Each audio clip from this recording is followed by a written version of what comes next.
Donc, je m'appelle Francis Lenay, j'ai 49 ans, 3 enfants, 20, 18 et 14 ans. Donc, ils sont grands, autonomes, donc j'ai le temps de faire du sport. Je travaille pour une compagnie d'assurance et j'anime un réseau de courtiers en assurance professionnelle et entreprise. Niveau sportif, alors j'ai toujours fait du sport, principalement du foot. Après, je me suis mis un peu à la course à pied. J'ai un beau-frère qui m'a embarqué il y a quelques années sur le marathon de New York. Donc c'était sympa. J'ai toujours aimé faire un peu de VTT en plus du foot.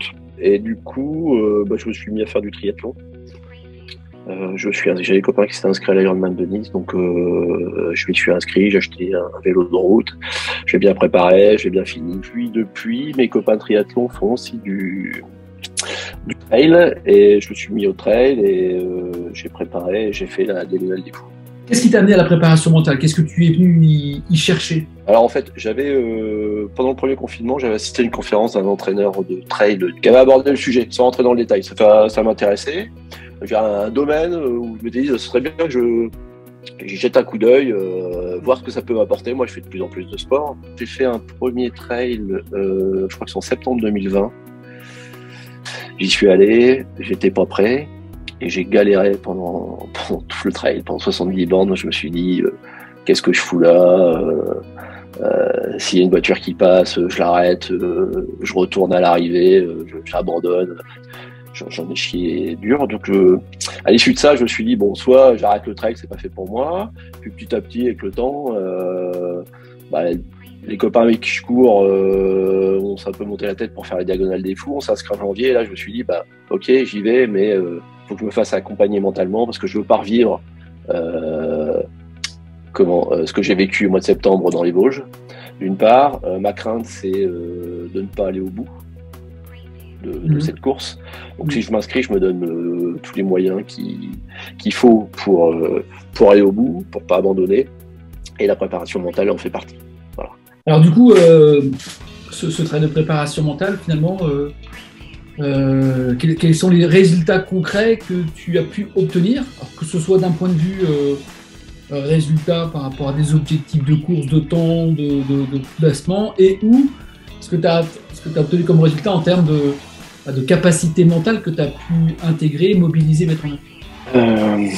Je pense que ça m'a beaucoup servi.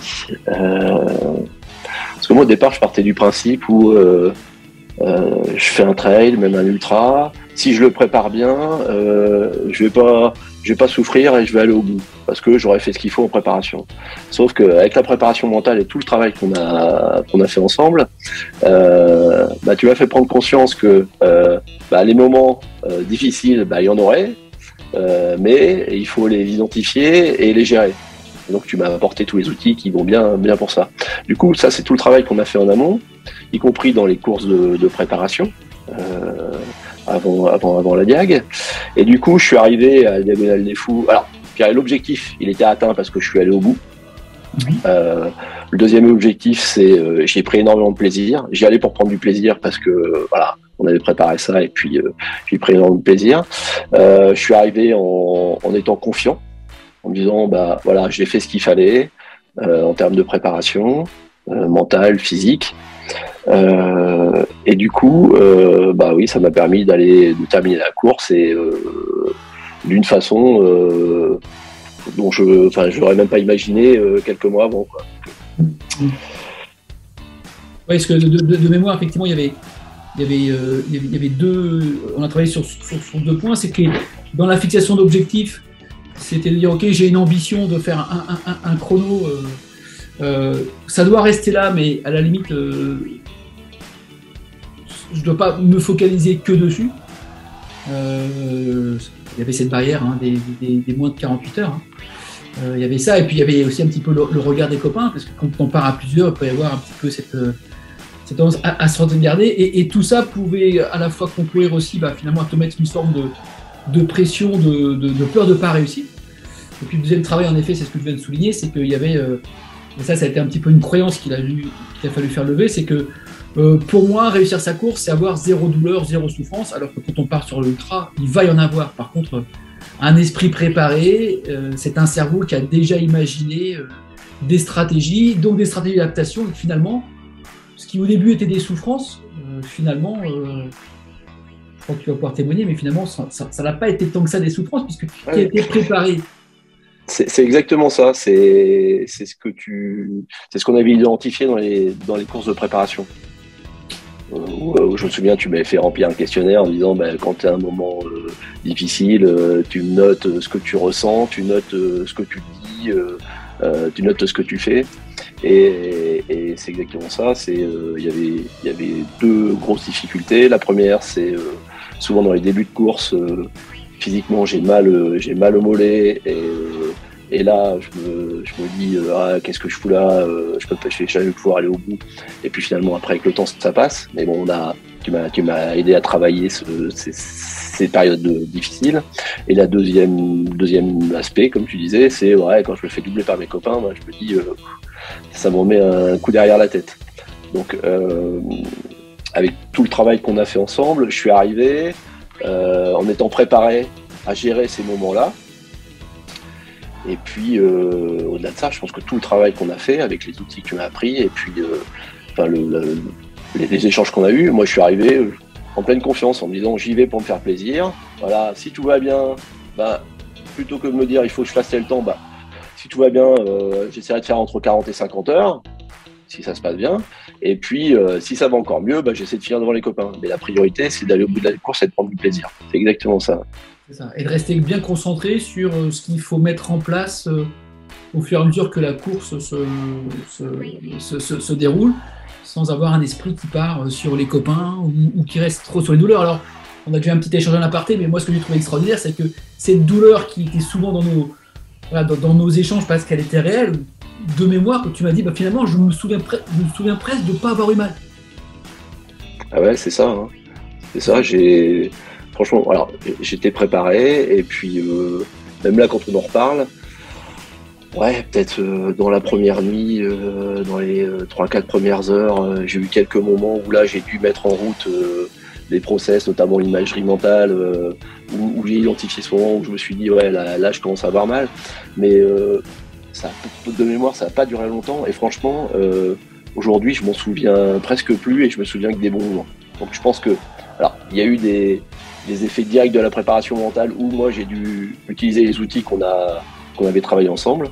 Ça, c'était super efficace. Et je pense que inconsciemment, avec toute la préparation qu'on avait fait, ça m'a énormément servi, mais inconsciemment. Parce que je dis aujourd'hui, je retiens que les moments de plaisir. C'est-à-dire qu'il y a une forme d'automaticité qui s'est mise en place et que maintenant, on le dit souvent, on l'a souvent parlé, le cerveau il n'aime pas le négatif, hein, il comprend que le positif, donc il comprend plus facilement ce qu'il faut mettre en œuvre et donc ce qui lui apporte du plaisir que finalement ce qu'il ne faut pas faire. Et c'est intéressant ce que tu dis parce qu'après coup, je ne me souviens que des bons moments parce que mon cerveau, ça il a intégré.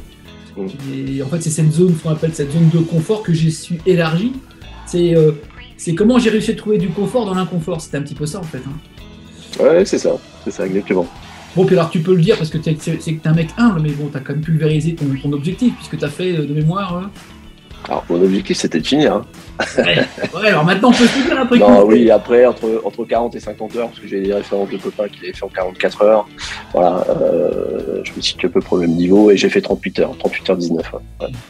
Donc, moi, ce que je trouve génial, c'est que dans ton parcours, c'est que tout le travail, ça a été aussi de dire cet objectif de résultat, ce ne sera que, comme tu as dit, la conséquence d'un certain nombre de choses que je vais mettre en place, et ce sera que du bonus. Et que finalement, quand on arrive à se dire, ok, j'ai un objectif de résultat qui est très important, mais je vais essayer de me concentrer sur quoi je peux agir dans ma course, et au final, tu vois, tu n'y as plus pensé, et finalement, tu l'as pulvérisé, alors qu'au début, ça pouvait être une forme de pression inconsciente, parce que maintenant, ça focalisé sur qu'est-ce qui va pouvoir m'empêcher de l'obtenir. Ouais, mais c'en était une, complètement. Qu'est-ce que je dois mettre en œuvre pour ? Ouais, complètement. Ouais. Super. Est-ce que ça t'a apporté, est-ce que la prépa mentale, tu sens que t'as apporté au-delà du sport ? Oui, je pense. Alors, entre nous, je ne l'ai pas utilisé consciemment aujourd'hui dans la vie professionnelle ou dans la vie personnelle.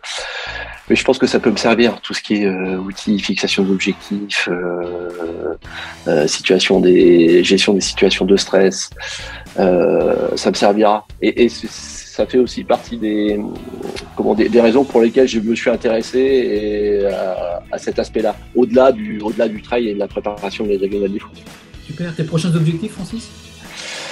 Alors, pour l'instant, ils sont pas nombreux. Je suis inscrit aux 90 km du Mont Blanc fin juin, donc c'est un trail aussi, qui est réputé pour être difficile. Je ferai peut-être les Templiers, je crois qu'il y a un 105 ou un 115 au mois d'octobre. Il n'y a pas d'ultra comme la Diag. Donc plutôt une année de consolidation, de plaisir, ouais, tout à fait. J'ai 50 ans cette année, je compte profiter, voilà. Donc je veux pas repartir dans une grosse préparation, donc voilà. Okay. 90 km, ça devrait être un bon compromis. Bon, alors si tu devais conseiller quelqu'un qui serait comme toi il y a quelques temps et qui se poserait la question, qu'est-ce que tu auras envie de lui dire à cette personne? Je lui dirais qu'il faut y aller, hein, il faut y aller parce que je pense qu'il y a tellement d'outils dans la préparation mentale, tellement d'outils, je crois qu'il y a une dizaine d'outils qu'on a travaillé, préparés ensemble, que forcément on y trouve son compte. Et moi, ça m'a été d'un grand bénéfice, franchement d'un grand bénéfice. Et je suis vraiment, je le répète, je suis arrivé dans cette course, la Diag, un ultra où je n'en avais jamais fait, je suis arrivé confiant. Et la course s'est super bien passée. Un grand merci, Francis. Merci à toi aussi, Arnaud. Pour le temps de cette interview, pour cette belle aventure avec laquelle j'ai pu partager et vivre avec toi de l'intérieur. Et puis, écoute, comme on dit, keep in touch. Hein. Ouais, ok, ça marche. Merci. Ouais.